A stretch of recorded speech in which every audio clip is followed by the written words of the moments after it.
അപ്പോൾ നമ്മളിപ്പോൾ ഉള്ളത് ട്രിവാൻഡ്രത്തിൻ്റെ സ്വന്തം മ്യൂസിയത്താണ്. ഞങ്ങൾ ആനന്ദികയുടെ കുറച്ച് സ്റ്റോക്സ് ഇന്നെടുത്തായിരുന്നു. അപ്പോൾ ഇവിടെ ഫോട്ടോ എടുക്കാൻ വേണ്ടി തോന്നിയായിരുന്നു. അപ്പോൾ പെട്ടെന്ന് തോന്നി നമുക്കൊന്ന് ഇൻട്രൊഡ്യൂസ് ചെയ്യാന്ന്. ചെറിയ പേജാണ്, വളരെ കുറച്ച് ഫോളോവേഴ്സേ ഉള്ളൂ. അപ്പോൾ ഞങ്ങൾ വിചാരിച്ചു ഇവിടെ ഇരിക്കുന്ന കുറച്ച് പേരെങ്കിലും നമ്മളെ ഫോളോ ചെയ്യുമല്ലോ എന്ന് വിചാരിച്ച് കുറച്ച് നേരം ഇൻട്രൊഡ്യൂസ് ചെയ്യാറുള്ളതാണ്. അപ്പോൾ നമുക്ക് കുറച്ച് നേരം പരിചയപ്പെട്ടിട്ട് വരാം.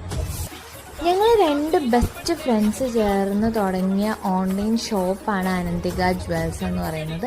പെട്ടെന്ന് തുടങ്ങിയതാണ്, ഒരു പ്ലാനിങ്ങും ഇല്ലാതെ തുടങ്ങിയതാണ്. ഒറ്റബുദ്ധി എന്നൊക്കെ പറയൂലേ, അങ്ങനെ തുടങ്ങിയ ഒരു ഷോപ്പാണ്. അതുകൊണ്ട് തന്നെ കാര്യമായിട്ടുള്ള ഇൻട്രൊഡക്ഷനൊന്നും ഇല്ലായിരുന്നു.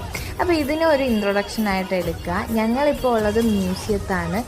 അപ്പോൾ ഇവിടെ ഒരുപാട് പേര് റിലാക്സ് ചെയ്യാൻ വന്നിരിക്കുന്ന സ്ഥലമാണ്. അങ്ങനെ അതായത്